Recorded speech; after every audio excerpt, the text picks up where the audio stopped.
Donc, à partir de maintenant, on va passer dans les cours un peu bonus, c'est-à-dire ceux que j'aurais en fait dû vous faire. Donc, c'est du semi-bonus, on va dire, c'est du mi-bonus. Ouais, bon, on s'en fout. Si je commence comme ça, je vais passer 10 minutes à trouver comment dire demi-bonus en trouvant des jeux de mots pas terribles, et je vais pas avancer dans le cours. Et là, je viens déjà de passer 20 secondes à tergiverser avec moi-même.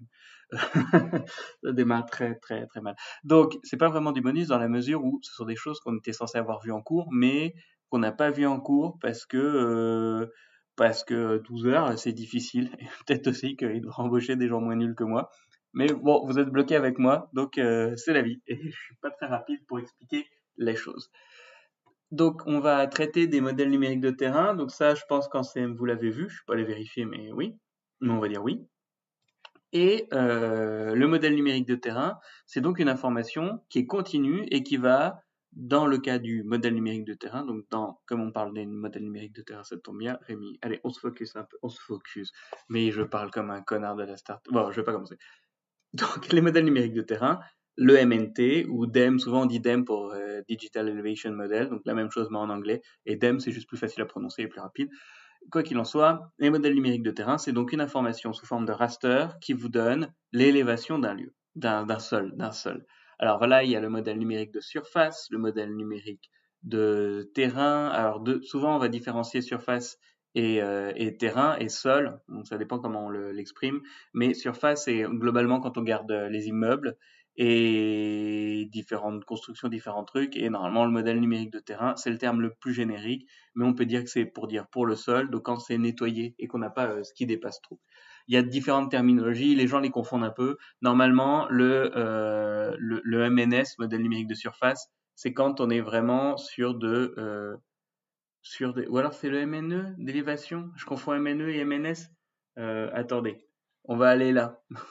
Géoservice, voilà. MNS, qu'est-ce qu'il dit? Voilà, MNT et MNS. Là, il va nous le dire. Modèle numérique de surface. Ah bah voilà, ah bah c'est ça, c'est ce qu'il dit. Modèle numérique de terrain et modèle numérique de surface. Bah non, je me suis pas trompé. Mais normalement, il y a un autre terme qu'on utilise pour modèle numérique de terrain, parce que des fois, les gens confondent les deux. Mais donc, comme ça, vous voyez bien la différence. Elle est bien faite, cette doc. Vous voyez, des fois, il suffit d'aller sur GeoService. Bon, nous, on va télécharger, on va voir comment récupérer un modèle numérique de terrain, AMNT, pour Paris et la région parisienne.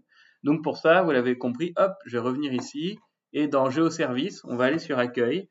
Et cette fois-ci, on va le télécharger, on va pas l'utiliser en service web, on va le télécharger. Donc pour ça, on va dans Téléchargement. Quand on va dans Téléchargement, on voit que la page, là, le truc de recherche, jeu de données, blablabla, ça contient la BD Topo, Scan 25, 100 et le OASI, donc l'air. On s'en fiche, donc ils disent que le reste des autres données, hop, c'est sur la fiche produit dans le catalogue. Donc on clique dessus. Et ici, on va avoir plusieurs choses qui nous intéressent. Et ce qui nous intéresse le plus, c'est le RGE Altis. Donc il y a toutes les données récentes. Alors vous voyez qu'ici, vous avez tout quand même qui est globalement expliqué. La BD ortho, donc ce sont les orthophotos. Ici, c'est la carte de topo. Mais attention, la carte de topo, c'est une carte qui est déjà interprétée. Nous, on veut la donnée brute et la donnée brute, elle est contenue ici dans le RGE Alti. Alors ici, vous avez le LIDAR HD, on va pas s'amuser à aller jusque-là. Alors vous voyez que j'ai une connexion de folie, donc j'espère que tout va bien se passer. Et on va aller dans RGE Alti. Alors pour éviter le problème, moi j'ai déjà téléchargé les données. Si je clique dans RGE Alti, vous voyez que j'ai ici les données à 1 mètre, j'ai les données à 5 mètres. Alors, à 1 mètre, à 5 mètres, ça veut dire qu'un pixel fait 1 mètre de côté dans la réalité, et à 5 mètres, ça veut dire qu'un pixel fait 5 mètres de côté.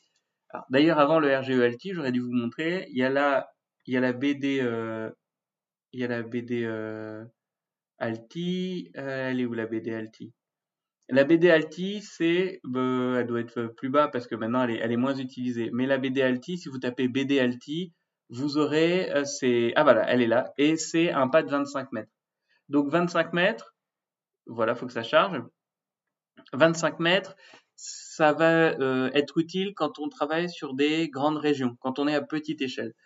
5 mètres, c'est quand on travaille à plus grande échelle, et 1 mètre, c'est quand on travaille à vraiment très grande échelle. C'est très rare d'avoir besoin du 1 mètre.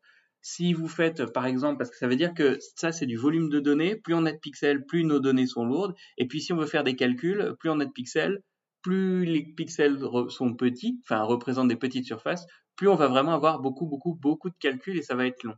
Donc, si par exemple on travaille à une échelle départementale qui a beaucoup de relief, le 25 mètres suffit. Si on est à l'échelle régionale, le 25 mètres suffit dans toutes les situations. Et quand on est dans des zones de montagne, c'est rare d'avoir besoin d'un truc plus précis. Si on travaille, alors sauf par exemple on travaille à l'échelle d'une petite vallée ou d'une section de vallée, alors là on va peut-être passer au 5 mètres. Et en dessous on va passer au 1 mètre.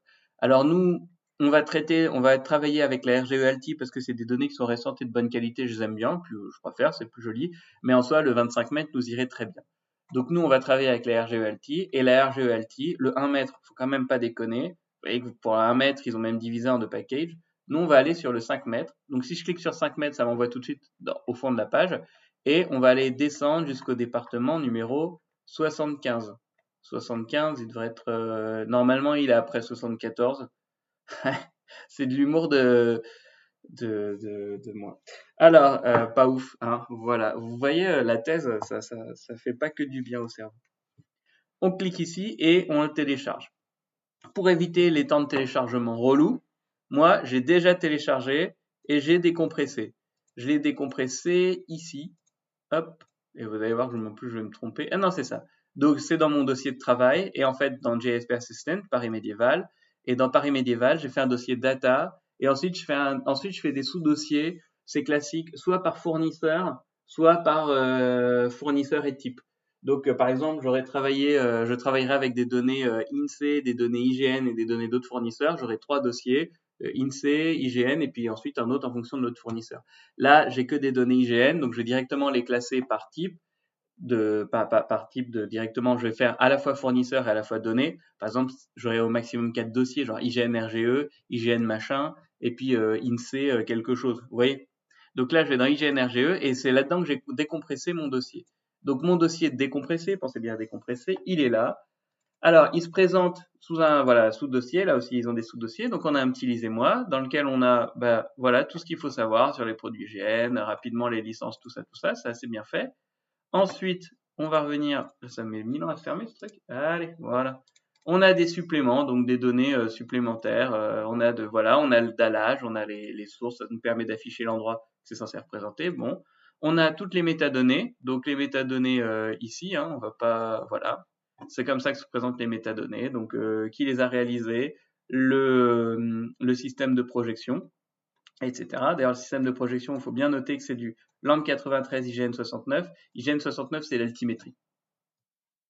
Et on va revenir au premier dossier, voilà, données de livraison. Alors le fichier MD5, pour aller très très vite, c'est un fichier qu'on utilise pour vérifier que les données sont conformes, qu'elles ont bien été téléchargées, qu'il n'y a pas d'erreur d'octet.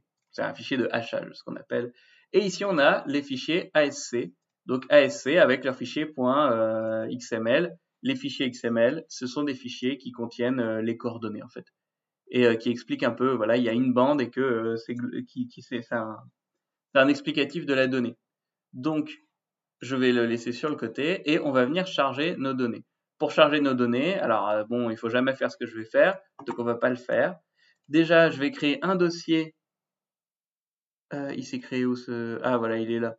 Ouais, c'est toujours ce truc de création de dossier, c'est pas toujours très clair, mais bon, c'est comme ça. On va le renommer et on va le renommer RGE Alti 5 mètres. Voilà. Là, je vais tout mettre, je vais mettre tout ce qui est RGE, on verra ensuite.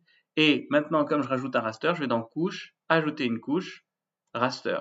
Alors, c'est pas mal des fois de passer par cette grande fenêtre parce que quand on se trompe, quand on a des données un peu plus techniques, vous voyez qu'ici, on peut cliquer, on peut aller un peu n'importe où. Donc ça, c'est assez pratique pour ajouter des données Postgres, ce genre de choses. Des nuages de points. Un nuage de points, pareil, ça vous intéresse. Moi, j'en fais un peu, mais c'est pareil, c'est un peu technique. C'est peut-être pas l'objectif là, du coup. Bon, on va dans raster, on est dans un fichier. Voilà, on n'essaie pas de choper des choses par des API ou des protocoles. Et on clique sur les 3 petits points pour venir récupérer notre donnée de raster. Alors, évidemment, là, on est sur les données de l'examen. Mais bon, c'est pas si vous avez 3, et en plus c'est des données préparatoires, donc c'est pas avec ça que vous allez récupérer beaucoup d'informations pour savoir quoi faire. On va dans IGN, Alti, et on va donner livraison, et voilà, et on clique ici, et nous on a besoin que des fichiers ASC. Donc ici en fait, vous voyez que tous les fichiers sont associés parce que, en fait c'est raster, ça peut vraiment être tellement de types de fichiers différents que c'est rare d'avoir vraiment des filtres par défaut, ça serait pas très très utile. Alors, on pourrait s'amuser à chercher ASC ici. Je pense que ça existe. Ça y est, j'ai la flemme. Donc en fait, ce qu'on va faire, c'est qu'on va juste voilà, les classer par type avec notre explorateur. Je sélectionne tous les fichiers ASC, je laisse les XML ici. Je fais ouvrir, vous voyez qu'ici ça m'a fait une ligne. Voilà. Alors data type, là je vais pas m'embêter, je vais laisser par défaut et je fais ajouter. Ajouter. Et ici, j'ai mon MNT qui s'affiche. Alors, mon MNT qui s'affiche, là, je vais les baisser, je vais me concentrer sur AMNT parce que ici, c'est la présentation du MNT. Et ensuite, on va voir comment rassembler, modifier les données, etc. Donc ici, déjà, ce que je vois, c'est que là, j'ai la petite map monde avec le point d'interrogation. Il m'a pas mis de coordonnées définies. C'est pas grave, c'est rapport au projet. Donc, on a vu que les coordonnées, c'était LAMP93 IGN69. Donc, on clique dessus. Et là, on va chercher, bon, en fait, on va taper LAMP93 et IGN 69, voilà, et il m'en sort que 1. Donc c'est celui-là. Hop, je double-clique. Je vais le faire partout, comme ça c'est fait. Normalement, il me le met, Oh bah il me l'a pas mis en dernier utilisé. Bon, c'est un bâtard. Vas-y là. Bah non, mais c'est relou. Bon bah on va le chercher. Lambe 93, IGN 69 là. Vas-y, ça me saoule là. Bon, je vais faire copier-coller. Comme ça, je pourrais. Non, putain, je me suis trompé encore. Ouais, voilà. Copier, hop, voilà. Donc là, je vais faire la même chose qu'il il me sort pas là, ce bâtard. Ah, mais sinon, je peux le mettre là et il devrait me le proposer. Je vais le mettre ici. Je vais le mettre dans SR du projet. Et peut-être que là, il me le propose.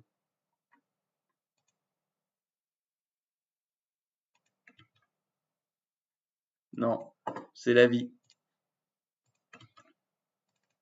C'est un gros bâtard, mais c'est la vie. Je comprends pas parce qu'il me met que j'ai utilisé. Je comprends pas ce qu'il me met là, ça m'énerve. Vous voyez, il me met tout ça là, comme si, alors c'est pas ça que j'ai utilisé.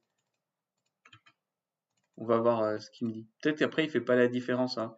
Ouais, clairement il fait pas la différence. Donc en fait là, je suis en train de m'embêter pour rien. C'est exactement le même système qui doit être appelé différemment. Mais c'est pas grave. Peut-être que par défaut maintenant le LAMP 93 il est associé à l'IGN 69, hein. Je vous ai dit c'est un système géodésique, donc c'est un système altimétrique, donc d'altitude. Voilà. Donc là, on a tout, on sauvegarde et on va venir voir très rapidement ce qu'il y a dans notre MNT. Je vous dis qu'il fallait que je raccourcisse ces vidéos. Donc je vais en sélectionner que un et on va venir voir ce qui se passe. Non, je vais sélectionner un quartier sympa où il y a de l'altitude. Ouais, ça c'est pas mal. Non. Vous voyez que comment elles sont organisées les bandes? Ouais, ouais, voilà, là on est bien là. Voilà. Il y a rien, elle est où la bande juste 19e? C'est ça là, c'est tout pourri. Bon, c'est pas grave, on va se mettre ici. 19e et quartier chic. Voilà, on se met un peu central. 19e et quartier chic. Bon, globalement, qu'est-ce qu'on a? Ici, on a juste une bande qui va du noir vers le blanc. Cette bande qui va du noir vers le blanc, si je l'ai vous voyez qu'elle va de 26,49 à 133. En fait, ce qui va se passer, c'est qu'un MNT, en fait, c'est un pixel qui ne contient pas trois bandes, mais qui en contient qu'une seule, juste une, qui n'est pas vraiment déterminée. Et cette bande, elle a une valeur qui va de la valeur minimale du MNT jusqu'à la valeur maximale. Et c'est tout. Il n'y a pas d'autres éléments. Et en fait, c'est pour ça qu'un MNT, c'est une donnée qui est vraiment brute, c'est-à-dire que chaque pixel contient une donnée. D'ailleurs, vous voyez, si je zoome, là, je vois les pixels qui apparaissent. Si je prends une mesure, on voit qu'un pixel, il fait bien 5 mètres. Donc ici, on est bon. Et en fait, c'est juste une seule valeur. Et si je vais clic droit, propriété et symbologie, en fait, ce que je vais constater, c'est que type de rendu, bande grise unique, j'ai juste une bande. Si je clique là-dessus, vous voyez, c'est pas comme quand on a traité de la carte de chaleur. Alors, je peux aller du noir vers le blanc, du blanc vers le noir, on s'en fiche un petit peu, et j'ai la valeur minimale et la valeur maximale. Dans l'histogramme, je peux venir charger mes valeurs. Voilà, elles apparaissent ici, donc je vois que j'ai pas mal de données. J'ai un peu plus de, j'ai 450 cellules qui sont autour de 35 mètres, de 35. Et ça, c'est juste une valeur, voilà. Et c'est pour ça que je me suis corrigé. Le mètre, c'est nous qui estimons que cette donnée, c'est du métrique. Mais ça pourrait être n'importe quoi. Ça peut être une intensité de mesure. Par exemple, si vous faites de la résistivité du sol pendant des prospections, vous aurez comme ça un MNT, des pixels, avec une seule valeur contenue par pixel, parce que c'est une donnée qui est continue. Et cette donnée continue, eh ben, on va venir l'observer partout. Donc finalement, c'est ça un MNT. Un MNT, c'est juste un fichier raster qui contient une seule valeur par pixel. Et cette valeur, nous, on estime que c'est du métrique. Voilà.